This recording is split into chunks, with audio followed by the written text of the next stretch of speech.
வணக்கம் ஜோதிட நண்பர்களே. ஜோதிட ரீதியாக திருமண வாழ்வில் பிரிவுகள் யாருக்கு ஏற்படுது, எப்படி ஏற்படுது, எந்த காலகட்டங்களில் ஏற்படுது, இதற்கு தீர்வுகள் என்ன, அந்த தீர்வு எந்த காலகட்டத்தில் கிடைக்கும், இந்த மாதிரியான விஷயங்களை பற்றி இந்த பதிவில் நம்ம பார்க்க போகிறோம். பதிவுக்கு போகிறதுக்கு முன்னாடி ஒரு சில விஷயங்களை நான் இங்கே குறிப்பிட விரும்புகிறேன். என்னுடையது சிவசக்தி ஜோதிடம். ஆணும் பெண்ணும் சரிசமமானவர்கள் அப்படிங்கிறது என்னுடைய மனப்பான்மை. அதனால் யாருக்கும் ஒருதலை பட்சமாக இங்கே நான் பேச வரல. அடுத்தது, பதிவை முழுசாக பாருங்கள், ஸ்கிப் பண்ணி தயவு செஞ்சு பார்க்காதீங்க. அது உங்களுக்கு குழப்பத்தை மட்டும்தான் கொடுக்கும். நான் ஒத்துக்கிறேன், சில நேரங்களில் சில பேச்சுக்கள் போர் அடிக்கத்தான் செய்யும். எல்லாருக்குமே பிடிக்கிற மாதிரி எல்லா விஷயங்களையும் பேசிட முடியாது. இது வாழ்க்கை சம்மந்தப்பட்ட பிரச்சனை அப்படிங்கிறதுனால போர் அடித்தாலும் பரவாயில்ல அப்படின்னு கொஞ்சம் அட்ஜஸ்ட் பண்ணி பதிவை முழுசாக கேளுங்க. அப்போ தான் உங்களுக்கு ஒரு கிளாரிட்டி ஓரளவுக்காவது கிடைக்கும். இந்த ரெண்டு விஷயங்களையுமே மனசில் வச்சுட்டு பதிவை. ஜோதிட ரீதியாகவும் சரி, பயாலஜிக்கல் ஃபேக்டர் படியும் சரி, திருமண உறவு ஆணுக்கும் பெண்ணுக்கும் கட்டாயமாக தேவைப்படக்கூடியது அப்படின்னு சொல்லப்படுது. இதற்கு காரணமாக நிறைய விஷயங்கள் சொல்லப்படுது. ஆனால் அதை பற்றி எல்லாம் சமயம் கிடைக்கும்போது இன்னொரு பதிவில் தெளிவாக சொல்கிறேன். அந்த உறவு முறை எந்த காலகட்டத்தில் ஆணுக்கும் பெண்ணுக்கும் அளவுக்கு அதிகமாக தேவைப்படுது அப்படிங்கிற விஷயம் சொல்லப்பட்டிருக்கு.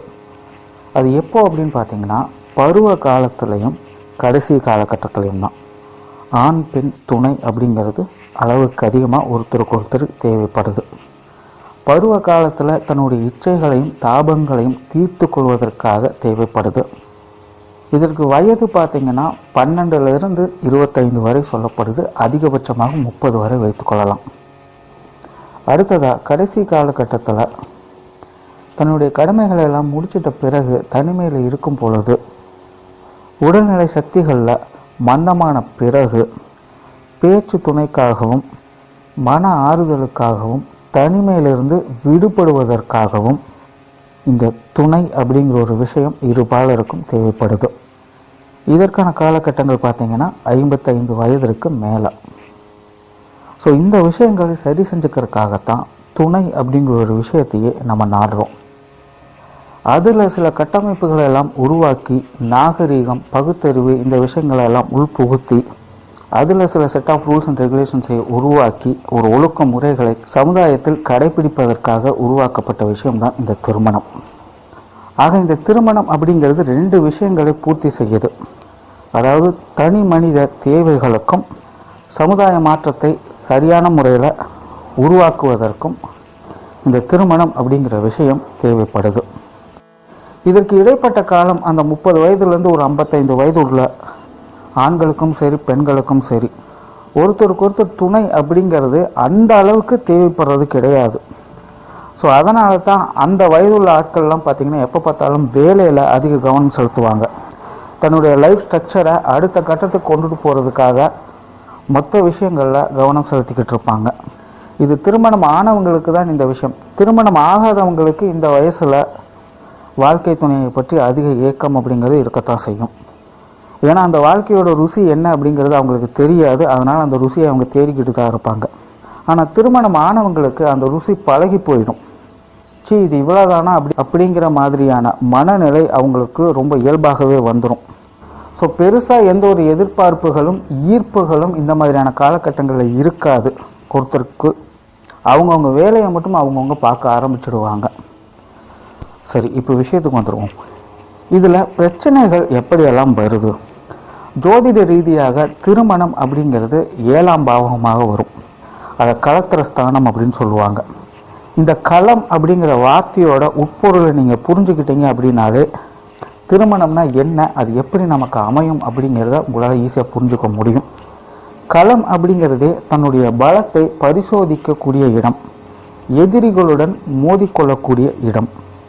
ஒரே வார்த்தையில் சொல்லணும் அப்படின்னாலே ஆப்போசிட் பார்ட்டி, அவ்வளோதான். ஜோதிட கட்டத்தில் கூட பார்த்தீங்க அப்படின்னா இந்த 7ஆம் பாவகம் லக்னத்திற்கு அப்படியே நேர் எதிராக இருக்கும்.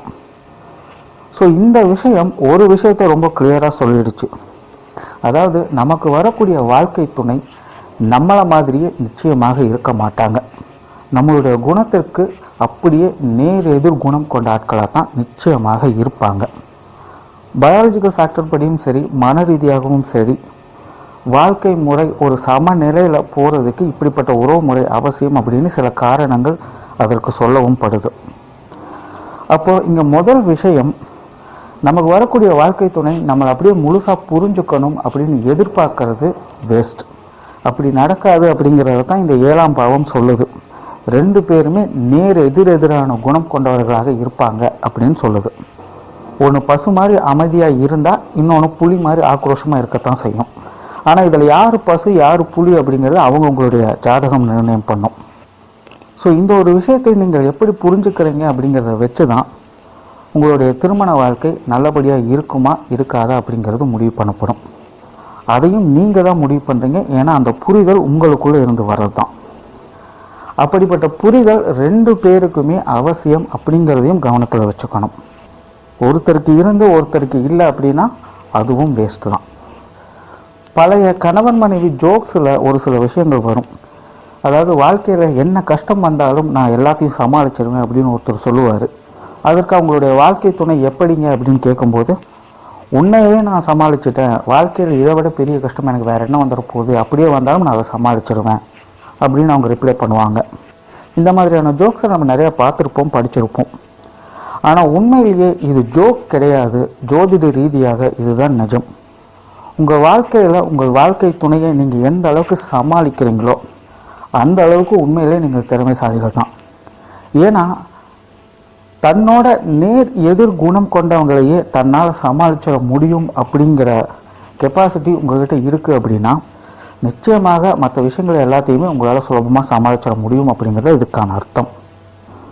ஜோதிடத்தில் எதிரி ஸ்தானம் அப்படின்னு வேற ஒன்று இருக்குது.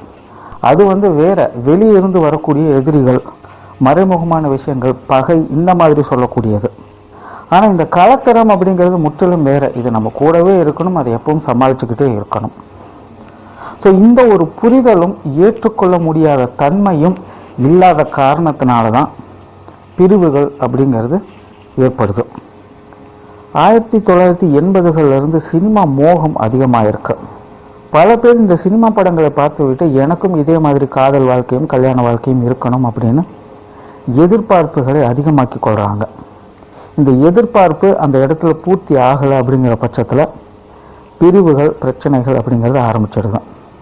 சினிமா படங்களாகட்டும், கற்பனைகளாகட்டும், நம்மளுடைய ஆசைகளாகட்டும், இது எல்லாமே ஒரு மாயை மட்டும்தான். ஆனால் என்றைக்குமே நிஜம்தான் ஜெயிக்குது. நிஜம் என்னன்னு பார்த்தீங்கன்னா இந்த 7ஆம் பொருத்தம் தான். என்றைக்குமே ஒரே மாதிரியான குணம் 2 பேருக்கும் கிடைக்காது அப்படிங்கிறது தான். ஓகே, இந்த இடத்துல கல்யாணம் பண்ணிட்டு இப்போ யாருமே சந்தோஷமாக இருக்க மாட்டாங்களா அப்படின்னு ஒரு கேள்வி எல்லாம் ஆரம்பிச்சிடும். விஷயம் அப்படி இல்லை. அந்த புரிதல் அவங்களுக்குள்ள இல்லை அப்படின்னா தான் அந்த பிரச்சனை வரும் அப்படின்னு சொல்லிட்டு இருக்கேன். அது மட்டும் இல்லை, ஜோதிட ரீதியாக கணவன் மனைவி உறவு எந்த மாதிரி கட்டமைக்கப்பட்டிருக்கு அப்படிங்கிறத பற்றி தான் இப்போ நான் சொல்லியிருக்கேன். ஆனால் பிறப்பு ஜாதகத்தின்படி கிரகங்கள் சரியான அமைப்பு பெறும் பொழுது இந்த திருமண விஷயங்களில் எந்த ஒரு முரண்பாடுகளும் இல்லாமல் ஒரு நல்ல சுமூகமான முறையில் இயற்கையாகவே அமைஞ்சிருது. ஸோ இந்த மாதிரியான நாட்களுக்கெல்லாம் எந்த ஒரு பிரச்சனையும் கிடையாது. ஏன்னா இயற்கையாகவே அவங்க அந்த விஷயங்களை, அந்த புரிதல் அப்படிங்கிற விஷயம் அவங்களுக்கு ஏற்பட்டும், அதனால் பிரச்சனைகள் எதுவும் இருக்காது. அது மட்டும் இல்லாமல் இந்த மாதிரியான ஒரு அமைப்பு 100க்கு 1% மட்டும்தான் கிடைக்கும். அதாவது ஜோதிட ரீதியாக ஒவ்வொரு வருடமும் ஒரு குறிப்பிட்ட 2 ராசிகளை பிறக்கிறவங்களுக்கு மட்டும்தான் இந்த விரும்பிய வாழ்க்கை துணை அப்படிங்கிறது அமையுது. அந்த 2 ராசியும் கிரகங்களுக்கு தகுந்த மாதிரி வருடம் வருடம் மாறிக்கிட்டே தான் இருக்கும். ஸோ மீதி இருக்கக்கூடிய அந்த ராசிகள், மீதி இருக்கக்கூடிய அந்த 99% ஏதாவது ஒரு விதத்தில் பிரச்சனைகளாகவே இருந்துக்கிட்டே தான் இருக்கும். அது எப்படியோ ஏதாவது ஒரு விதத்தில் அட்ஜஸ்ட் பண்ணி தான் வாழ்க்கையை ஓட்டிகிட்டு இருக்க வேண்டிய நிலைமை ஏற்படுது. இப்போ இதில் ஒரு சிலருக்கு மட்டும்தான், ஒரு செட் ஆஃப் பீப்புளுக்கு மட்டும்தான் பிரிவுகள் அப்படிங்கிறது வருது. சரி, இந்த பிரிவுகள் எந்த மாதிரியான காலகட்டங்களில் வருது அப்படின்னு பார்த்தீங்கன்னா, ஆணாகட்டும் பெண்ணாகட்டும் கரெக்டாக 28 வயசுலேருந்து 32 வயசு வரைக்கும் உள்ளவங்களுக்கு இந்த கணவன் மனைவிக்குள்ள பிரச்சனைகள் அப்படிங்கிறது அளவுக்கு அதிகமாகவே இருக்கும். இன்னும் கிளியராக சொல்லணும் அப்படின்னா, நல்ல அமைப்புள்ள ஜாதகங்களுக்கு கூட இந்த காலகட்டங்களில் கணவன் மனைவிக்குள்ள பிரச்சனைகள் நிச்சயமாக இருக்கும். நீங்கள் யாரை வேணாலும் கேட்டு பாருங்கள், நிச்சயமாக கல்யாணமானவங்க இந்த வயசில் இருந்தாங்க அப்படின்னா அவங்களுக்கு கணவன் மனைவி மூலமாக பிரச்சனைகள் அப்படிங்கிறது இருக்கும். ப்ரெஸ்டீஜ் ப்ராப்ளத்துக்காக அப்படியெல்லாம் ஒன்றும் இல்லை, நாங்களாம் நல்லா தான் இருக்கோம் அப்படின்னு வெளியில் சொல்லிக்கிட்டாலும் மன ரீதியாக அவங்க தன்னுடைய வாழ்க்கை துணையின் மூலமாக ஒரு நாளாவது இந்த காலகட்டங்களில் கண்ணீர் விட்டு அழக்கூடிய சூழ்நிலை ஏற்பட்டுரும். ஆக இந்த காலகட்டங்களில் கணவன் மனைவிக்குள்ள பிரச்சனைகள் வருது அப்படின்னா ஜாக்கிரதையாக இருக்கணும். இது கால நேரத்தால் ஏற்படக்கூடிய பிரச்சனை அப்படிங்கிறத மனசில் வச்சுட்டு செயல்படணும். அடுத்ததாக 7.5 சனி, அஷ்டமச்சனி, கண்டகச்சனி, அர்த்தாஷ்டமச்சனி, இன்னும் அந்த சனி இந்த சனின்னு எந்த சனி வேணாலும் சொல்லட்டும், உங்களுடைய ராசிக்கு இப்படிப்பட்ட சனியின் ஆதிக்க காலம் இருக்குது அப்படின்னா அந்த காலகட்டங்கள்லையும் கணவன் மனைவி பிரச்சனை அதிகமாக எழும். ஸோ இந்த காலகட்டங்கள்லையும் கணவன் மனைவி பிரிவு அப்படிங்கிறது அதிகமாக ஏற்படும். அதுவும் கணவன் மனைவி ஸ்தானம் சரியில்லாத ஜாதகர்களுக்கு நிச்சயமாக இந்த மாதிரியான காலகட்டங்களில் தான் பிரிவு அப்படிங்கிறது ஏற்படும். ஏன்னா சனி நம்மளுடைய ஜாதக பலனை நம்மளுடைய கர்மாவின் படி அப்படியே கொடுக்கக்கூடியவர். ஸோ இந்த மாதிரியான காலகட்டங்களையும் கணவன் மனைவிக்குள்ள பிரச்சனை வருது அப்படின்னா ரொம்பவுமே ஜாக்கிரதையாக இருக்கணும். ஒருத்தருக்கு ஒருத்தர் அனுசரித்து தான் போகணும். குறிப்பாக இந்த 7.5 சனி, அஷ்டமச்சனி போன்ற சனியின் தாக்கங்கள் உள்ள காலங்களில் கணவன் மனைவிக்குள்ள பிரச்சனைகள் வருதோ இல்லையோ அவங்களுடைய குடும்பங்கள் மூலமாக பிரச்சனைகள் ஏற்படுத்தி கொள்ள வேண்டிய சூழ்நிலைகள் உருவாயிடுது. ஸோ இந்த காலகட்டங்களில் கணவன் மனைவி மட்டும் ஜாக்கிரதையாக இருந்தால் மட்டும் பத்தாது, அவங்களுடைய குடும்பத்தாரிடமிருந்தே கொஞ்சம் ஜாக்கிரதையாக தான் இருக்கணும் இந்த கணவன் மனைவி பிரச்சனைக்கு. அதுலேயும் குறிப்பாக இந்த சனி பிரச்சனை உள்ள காலங்களில் பெண்கள் மூலமாக கணவன் மனைவிக்குள்ள பிரச்சனைகள் அதிகம் ஏற்படும். அந்த பெண்கள் வெளி இடங்களில் இருக்கக்கூடிய பெண்களாகவும் இருக்கலாம், இல்லைன்னா உங்கள் குடும்பத்திலேயே இருக்கக்கூடிய பெண்களாக கூட இருக்கலாம். சில நேரங்களில் கணவன் மனைவியோட அம்மா கூட பிரச்சனைக்கு காரணமாக இருப்பாங்க. ஏன்னா பெரும்பாலும் கணவன் மனைவிக்குள்ள பிரச்சனை அப்படின்னு பார்க்கும்போது அது ஈகோ பிரச்சனை தான் அதிகமாக இருக்கும். ஏன்னா நேர் எதிரானவங்க இல்லையா, நீயா நானா அப்படின்னு பார்க்கலாம் அப்படிங்கிற ஒரு மனப்பான்மை தான் கணவன் மனைவிக்குள்ள அதிகமாகவே இருக்கும். இப்போ இந்த சனியோட பிரச்சனையும் அந்த இடத்துல வரும்பொழுது சனிக்கு ஆல்ரெடி செவ்வாய் தோஷம் இருக்குது. ஸோ ஈகோ ஆட்டோமேட்டிக்காக அந்த இடத்துல ரெண்டு பேருக்குமே கிளாஷ் ஆகும். இதுதான் பிரதான பிரச்சனையாகவே இருக்கும். பிரச்சனைகளை ஏற்படுத்திக்கிட்டு நீ முதல்ல மன்னிப்பு கேட்பியா, இல்லை நான் முதல்ல மன்னிப்பு கேட்கலாம் பார்க்கலாம் அப்படிங்கிற மாதிரி எதிர்பார்த்துட்டு உட்காந்துக்குவாங்க. இப்போ இந்த சந்திரனுக்கு சனியோட பாதிப்புகள் ஏற்படுறதுனால சந்திரன் அப்படிங்கிறது அம்மா ஸ்தானத்தை குறிக்கக்கூடியது.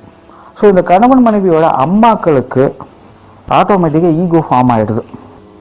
வீடு பிரச்சனை ஆனால் பார்த்துக்கலாம் அப்படிங்கிற மாதிரி அவங்க கூட சில நேரங்களில் பிரச்சனைகளை ஏற்படுத்துகிறாங்க.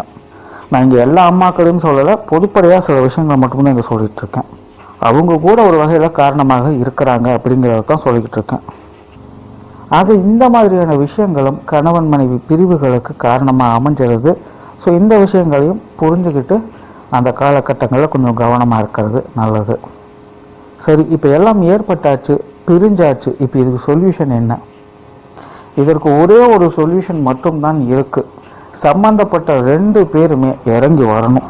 விஷயங்களையும் பிரச்சனைகளையும் முழுசாக புரிஞ்சுக்கிட்டு ரெண்டு பேருமே உங்களுக்குள்ளே இருக்கக்கூடிய அந்த ஈகோவை தூக்கி எறிஞ்சிட்டு பிரச்சனைகளையும் ஓரம் கட்டிட்டு சுமூகமாக போய் புதுசாக ஒரு லைஃப்பை ஸ்டார்ட் பண்ணணும். ஸோ இது மட்டும் தான் ஒரே சொல்யூஷன். உங்களுக்கு வேணும் அப்படின்னு நினச்சிங்க அப்படின்னா நிச்சயமாக நீங்கள் இதை செஞ்சு தான் ஆகணும், வேறு வழியே இல்லை. பூஜை புனஸ்காரம், மந்திர தந்திரங்கள், பரிகாரங்கள் அப்படின்னு எதிர்பார்த்து வந்தவங்களுக்கு இப்போ நான் சொன்ன விஷயங்கள் கொஞ்சம் கடுப்பாக இருக்கலாம், ரொம்பவுமே சாதாரணமாக தெரியலாம். பரிகாரங்கள் அப்படிங்கிறது எதிர்வினையை அதிகம் உண்டாக்கக்கூடியது. அதனால் அதை கவனமாக பார்த்து தான் கையாளணும். அதுவும் ஒவ்வொருத்தருடைய சொந்த ஜாதகப்படி தான் அந்த பரிகாரங்களையும் எடுத்து கூற முடியும். பொதுவான பரிகாரங்கள் அப்படிங்கிறது எதுவும் கிடையாது. அதுலேயும் குறிப்பாக பரிகாரங்கள் அப்படிங்கிறது காக்கா உட்கார பணம்பழம் விழுந்த கதை தான் பெரும்பாலும் ஏற்படும். ஏதோ ஒரு சில விஷயங்கள் தான் பலிக்குமே தவிர எல்லா விஷயங்களும் பலிக்காது. இப்போ நான் சொன்ன விஷயங்கள் ரொம்பவுமே சிம்பிளாக தெரியலாம், ஆனால் இந்த உலகத்திலே ரொம்பவும் கஷ்டமான விஷயம் அதுதான். நீங்கள் நினைக்கிற மாதிரி அது சிம்பிளான விஷயம் அப்படின்னா அதை ஏன் யாராலையும் இப்போ செய்ய முடியறதில்ல? ஈகோவை உடைக்கிறது அப்படிங்கிறது அவ்வளோ சீக்கிரம் யாராலும் செஞ்சிட முடியாது.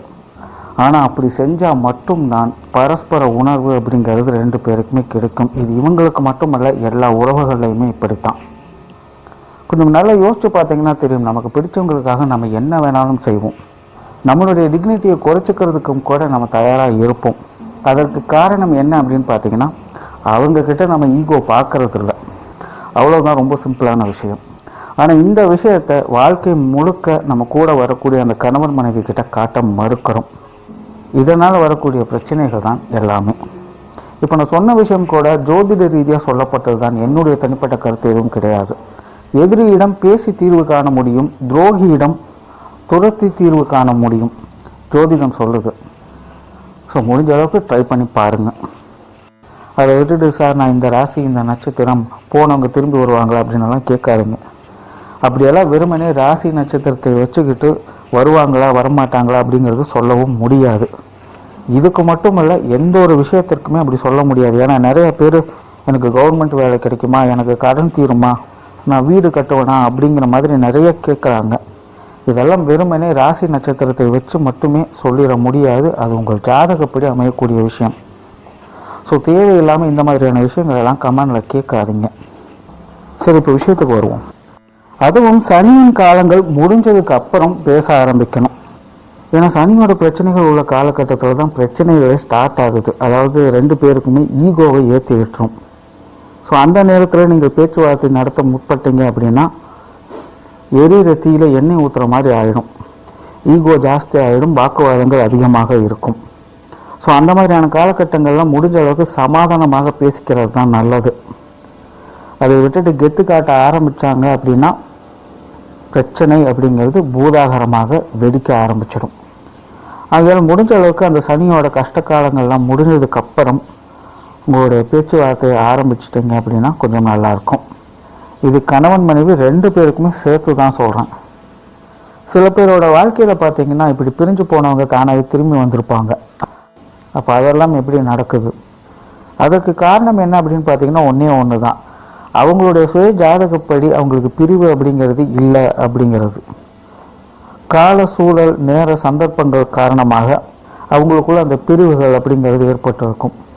ஸோ அப்படிப்பட்ட சூழல் அந்த கால நேரம் அப்படிங்கிறது போயிடுச்சு அப்படின்னா அவங்க திரும்பவும் ஒன்று சேர்ந்துடுறாங்க தானாகவே. இது இவ்வளோதான் விஷயம். இதில் வேறு எந்த ஒரு பெருசாக மாய மந்திர தந்திரங்கள்லாம் கிடையாது. ஆனால் ஒரு சில ஜாதகங்களுக்கு பார்த்தீங்கன்னா வாழ்க்கை துணை அமைப்பே பிரிவுகள் அப்படிங்கிற அமைப்பில் தான் இருக்கும். இப்போ இந்த மாதிரியான ஜாதகர்கள் பிரிந்தவங்க ஒன்று சேருவாங்களா அப்படின்னு பார்த்தீங்கன்னா அது கொஞ்சம் கஷ்டம்தான். இப்போ இந்த ஒரு விஷயத்தை ஸ்பெசிஃபிக்காக புரிஞ்சுக்கணும் அப்படிங்கிறதுக்காக தான் இப்போ இது வரைக்கும் சொன்ன விஷயங்கள் எல்லாமே.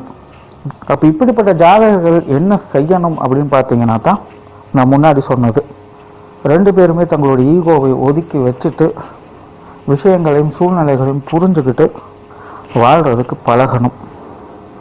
இப்போ பிரிவுகள் அப்படிங்கிறது இன்னொரு விஷயம் மூலமாகவும் நடக்குது. அதாவது நம்மளை விட்டுட்டு இன்னொருத்தவங்களை தேடி போகிறதுனால.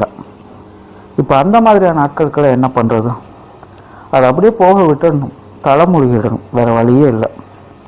இதற்கு என்ன காரணம் அப்படிங்கிற 2 விஷயங்கள் சொல்கிறேன். ஒன்று, உங்கள் ஜாதகப்படி உங்கள் வாழ்க்கை துணை உங்களை விட்டு பிரியணும் அப்படிங்கிற விதி இருந்தால் மட்டுமே இந்த விஷயங்கள் நடக்கும். ஒன்று, உங்களை விட்டுட்டு வேற ஒருத்தங்களை தேடி போயிடுவாங்க, அப்படி இல்லைன்னா ஒரே அடியாக போயிடுவாங்க.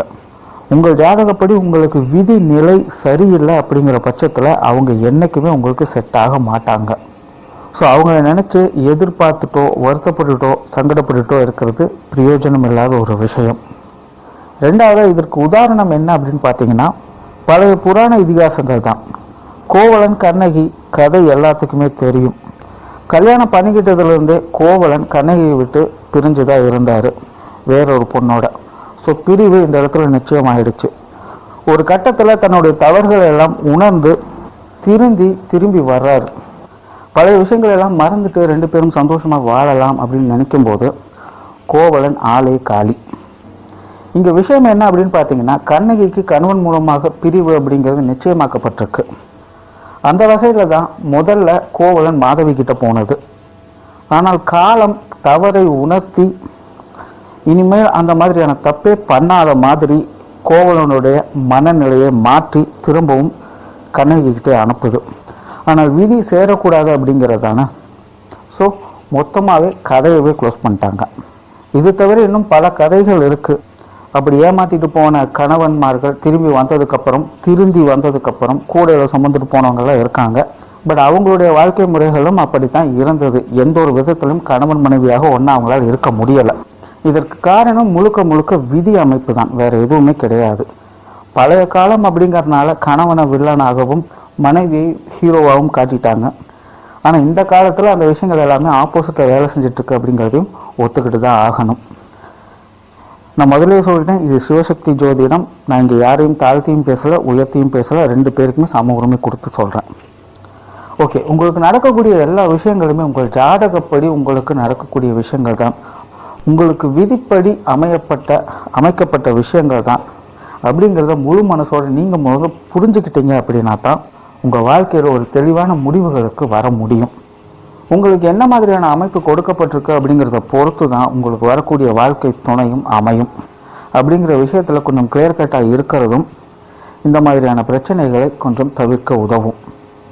திருமணம் அப்படிங்கிறது 1000 காலத்து பயிர் அப்படின்னு கேள்விப்பட்டிருப்பீங்க. ஒரு வருட பயிரை அறுவடை பண்ணுறதுக்கே பெண்டு நிமிந்துரும். பண்ணுறவங்களை கேட்டிங்கன்னா தெரியும். அப்போ 1000 காலத்து பயிரை அறுவடை பண்ணுறது அப்படிங்கிறது அவ்வளோ சுலபம் கிடையாது. அப்போ அதில் 1008 பிரச்சனைகளும் சவால்களும் இருக்கத்தான் செய்யும். அதை சமாளிக்கிறதுல தான் சாமர்த்தியமே இருக்கே தவிர விட்டுட்டு போகிறதுல இல்லை. ஆனால் இந்த விஷயத்தை யாருமே சொல்லித்தர மாட்டேங்கிறாங்க அப்படிங்கிறது என்னுடைய வருத்தமே. ஈவன் பெற்றவங்க கூட இந்த விஷயத்த சொல்ல மாட்டேங்கிறாங்க. இந்த கணவன் மனைவி பிரச்சனைகளில் நான் கடந்த சில வருடங்களாக பார்த்த விஷயம் ஒன்று, இந்த பிரச்சனைகளுக்கு கணவன் மனைவியை விட பெற்றவங்க தான் ரொம்ப ஸ்ட்ராங்காக அதை இழுத்து பிடிச்சிட்டு இருக்காங்க. ஆனால் எல்லா அப்பா அம்மாவையும் அப்படி சொல்லிட முடியாது. சிலர் தன்னுடைய குழந்தைகளுக்கு அப்படிப்பட்ட நிலைமை ஏற்பட்டுருச்சுன்னு கண்ணீர் விட்டுட்டும் இருக்கத்தான் செய்கிறாங்க. அடுத்ததாக கலத்திர தோஷம் அப்படிங்கிற ஒரு விஷயத்தினால ஏற்படக்கூடிய பிரச்சனைகள், அதில் முதன்மையாக இருக்கிறது செவ்வாய் தோஷமும் ராகுகேது தோஷமும். பொதுவாகவே இந்த மாதிரி தோஷம் இருக்கிறவங்களுக்கு அதே தோஷம் உள்ளவங்க கல்யாணம் பண்ணி வைக்கணும் அப்படின்னு ஒரு அமைப்பு இருக்குது. ஆனால் உண்மையிலே அந்த மாதிரி தான் கல்யாணம் பண்ணுறாங்களா அப்படின்னு பார்த்தீங்கன்னா 50% தான் அதில் உண்மை. ஏன்னா இந்த தோஷங்கள் எப்படி கணக்கு பண்ணப்படுது அப்படின்னு பார்த்தீங்கன்னா, இந்த செவ்வாய் தோஷம் 2, 4, 7, 8, 12 இந்த இடத்துல செவ்வாய் இருக்குது அப்படின்னா இது செவ்வாய் தோஷம் அப்படின்னு நிர்ணயம் பண்ணப்படுது. அதில் நிறைய விதிவிலக்குகள் அப்படின்னு ஒரு கணக்குகளும் இருக்குது. இப்படி சில கணக்குகளை போட்டு முடிவு பண்ணப்படுது. இப்போ இங்கே என்ன பிரச்சனை அப்படின்னு பார்த்தீங்கன்னா, 7ஆம் இடத்துல ஒருத்தருக்கு செவ்வாய் இருக்குது. இப்போ இவங்களுக்கு செவ்வாய் தோஷம், கலத்திர தோஷம். இன்னொருத்தருக்கு 2ஆம் இடத்துல செவ்வாய் இருக்குது. இப்போ இவங்களுக்கும் அது செவ்வாய் தோஷம் தான். ஆனால் கலத்திர தோஷமான்னு கேட்டிங்கன்னா இல்லை. ஏன்னா எந்த இடத்துல இருக்கோ அதுதான் பிரச்சனைக்கு மூல காரணமாக இருக்கும். இப்போ 7ஆம் இடத்துல இருக்குது அப்படின்னா அது வாழ்க்கை துணையை குறிக்குது. ஸோ தனக்கு வரக்கூடிய வாழ்க்கை துணை ரொம்பவும் கோபக்காரராக இருப்பாங்க. அவ்வளோதான் விஷயமே. யாருக்கும் அடங்க மாட்டாங்க, அவங்க அடக்கவும் முடியாது. இப்போ இந்த 2ஆம் இடத்துல செவ்வாய் இருக்கிறவங்களுக்கு பார்த்தீங்கன்னா பேச்சை அடக்க முடியாது. அதாவது இது அவங்களுடைய சொந்த விஷயம், இங்கே வாழ்க்கை துணை பற்றி கணக்கே வரல. அது இல்லாமல் இந்த 2ஆம் இடத்துல செவ்வாய் இருக்கிறதுனால வரக்கூடிய வாழ்க்கை துணைக்கு தன்னுடைய குடும்பத்தின் மூலமாக பிரச்சனைகள் ஏற்படும், ஒட்டவே ஒட்டாது. அப்போ இங்கே ஒருத்தருக்கு செவ்வாய் அப்படிங்கிறது கலத்திர தோஷமாக அமைஞ்சிருது, இன்னொருத்தருக்கு செவ்வாய் அப்படிங்கிறது குடும்ப தோஷமாக தான் அமையுது. குடும்பமும் கலத்திரமும் ஒன்று தானே அப்படின்னு நினைக்கலாம். ஆனால் உண்மையில ஒன்று கிடையாது. அதனால தான் 2க்கும் 2 பாவங்கள் தனித்தனியாக கொடுக்கப்பட்டிருக்கு. இப்போ இந்த 2 ஜாதகத்தையும் செவ்வாய் தோஷம் அப்படின்னு நிர்ணயம் பண்ணி இந்த 2 ஜாதகத்தையும் சேர்த்துனாங்க அப்படின்னா தன்னுடைய குடும்பத்திற்கும் தனக்கு வரக்கூடிய வாழ்க்கை துணைக்கும் என்றைக்குமே ஒத்து வராத ஒரு சூழ்நிலை. இப்போ அவங்க மூலமாக பிரச்சனைகள் ஏற்பட்டு பிரிவுகள் அப்படிங்கிறது ஆயிடும். அப்போ எந்த இடத்துல செவ்வாய் இருக்கோ அதுக்கு தகுந்த செவ்வாய் உள்ள ஜாதகத்தை தான் சேர்க்கணும். கலத்திர தோஷம்னா கலத்திர தோஷம் உள்ள ஜாதகத்தை தான் சேர்க்கணும். இப்படி மாற்றி சேர்த்திட்டோம் அப்படின்னா அதுவும் பிரச்சனை ஏற்படும். இன்னொரு முக்கியமான விஷயம், 7ஆம் இடத்துல செவ்வாய் இருக்கு அப்படின்னா அந்த விஷயங்கள்ல ரொம்பவுமே அக்ரெசிவா இருப்பாங்க. அப்போ அதுக்கு தகுந்த ஆள் தான் அங்கே தேவை. அப்போ அதை விட்டுட்டு அதுக்கு வேற ஒரு ஆளை சேர்த்திட்டோம் அப்படின்னா அப்போ அதுவும் அங்கே ஒரு பெரிய பிரச்சனையாக வெடிக்கும். இப்போ அடுத்ததாக இந்த ராகு கேது தோஷம், இது உண்மையிலே அதை விட பெரிய பிரச்சனை. இந்த ராகு கேதுக்கும் சரி 1, 2, 5, 7, 8, 11 இந்த இடங்கள்ல ராகு கேது இருந்தது அப்படின்னா இது ராகு கேது தோஷம் அப்படின்னு சொல்லிடுறோம். இப்போ 7ஆம் இடத்துல இந்த ராகு கேது இருந்தால் தான் இது முழுமையான கலத்திர தோஷம், இல்லைன்னா இல்லை. இப்போ இப்போ 7ஆம் இடத்துல என்ன இருக்கு அப்படிங்கிறது முக்கியம். ராகு இருந்துச்சுன்னா அதே 7ஆம் இடத்துல ராகு இருக்கக்கூடிய ஜாதகத்தை தான் சேர்த்தணும். இல்லை கேது இருந்துச்சுன்னா அதே கேது இருக்கக்கூடிய ஜாதகத்தை தான் சேர்த்தணும். இப்போ 7ஆம் இடத்துல ராகு இருக்கு, லக்னத்துல கேது இருக்கு. இப்போ இன்னொரு ஜாதகத்துல பார்த்தீங்கன்னா 7ஆம் இடத்துல கேது இருக்கு, லக்னத்துல ராகு இருக்கு. இது ரெண்டுமே ராகு கேது தோஷம் தான். ஆனால் திருமணத்துக்கு ஒத்து வருமா அப்படின்னு பார்த்தீங்கன்னா ஒத்து வராது. விஷயம் என்னன்னு பார்த்தீங்கன்னா, ராகுவை திருப்திப்படுத்தவே முடியாது, எவ்வளவு கொடுத்தாலும் பத்தாது. ஆனால் கேதுவுக்கு நீங்கள் எதுவுமே கொடுக்கவும் முடியாது, அது எதை கொடுத்தாலும் வேண்டாண்டு போயிடும். ஒரு விருப்பம் பிரியம் அப்படிங்கிறது இருக்காது. இப்போ இந்த 2 ஜாதகத்தையும் சேர்க்குறீங்க அப்படின்னா ஒருத்தங்க எப்போவுமே வேணும்னு கேட்பாங்க, இன்னொருத்தங்க எப்போவுமே முடியாதுன்ட்டு இருப்பாங்க. இப்போ இந்த மாதிரி போயிட்டு இருந்தால் வாழ்க்கை என்ன ஆகுறது? வேற ஒருத்தர் தேடி போகத்தான் செய்வாங்க. இல்லைன்னா 2, 5, 8, 10 இருக்கக்கூடிய ராகு கேதுகளை மாற்றி மாற்றி சேர்க்கறது. இப்படி சில குழப்பமான ஜாதகங்களை இதுவும் தோஷம்தான் அதுவும் தோஷம்தான் அப்படின்னு சொல்லி சேர்க்குறாங்க பாருங்க. இப்போ இந்த விஷயங்கள் கூட கணவன் மனைவி பிரிவுகளுக்கு பெரும் பிரச்சனைகளாக அமைந்து விடுகிறது. திருமண பொருத்தம் அப்படின்னாலே உடனே ராசி நட்சத்திரத்துக்கு ஓடிடுறாங்க. ஒரு கணக்கு ஒன்று போட்டுட்டு 10க்கு இத்தனை பொருத்தம் இருக்குது அப்படின்னு கணிச்சிட்டு ஓகே பொருத்தம் இருக்குதுன்னா இருக்குது, இல்லைன்னா இல்லை அப்படின்னு ஒரு கணிப்பு முறை. உண்மையிலே திருமண பொருத்தம் அப்படிங்கிறது 36, அதில் காலப்போக்கில் கரைஞ்சு கடைசியாக 14 அப்படின்னு இருந்தது. அப்புறம் 12 ஆச்சு, இப்போ கடைசியில் 10ல் வந்து நிற்கிது. அதுலேயும் இப்போ 10க்கு 6 இருந்தால் ஓகே. இது எல்லாத்த விட கொடுமையான விஷயம் என்ன அப்படின்னு பார்த்தீங்கன்னா, பெண்ணுக்கு மட்டுமே ஜாதக பொருத்தம் பார்க்குறாங்க, ஆணுக்கு பார்க்கறதே இல்லை. 10க்கு 10 பொருத்தம் இருந்தும் கல்யாணம் பண்ணி வச்சு பிரிஞ்சு போகிறது இந்த மாதிரியான பிரச்சனைகளால் மட்டும்தான். ஆனால் இந்த மாதிரியான சூழல்கள் கூட உங்கள் ஜாதகப்படி உங்கள் விதி அமைப்புப்படி தான் அமைஞ்சிருது. ஸோ இப்படி சில பிரச்சனைகளும் குளறுபடிகளும் கணவன் மனைவி பிரிவுகளுக்கு காரணமாகுது. இப்படி நிறைய காரணங்கள் பிரிவுகளுக்கு காரணமாக அமைஞ்சிருது. எது எப்படி இருந்தாலும் சரி, ஜோதிடம் அப்படிங்கிறது ஒரு விஷயத்தை தெளிவாக சொல்லிடுது. கணவன் மனைவி உறவு அப்படிங்கிறது என்றைக்குமே நேருக்கு நேர் தான். அதை புரிஞ்சுக்கிட்டு அனுசரிச்சுக்கிட்டு தான் வாழ்ந்து ஆகணும். நன்றி, வணக்கம், வாழ்க வளமுடன்.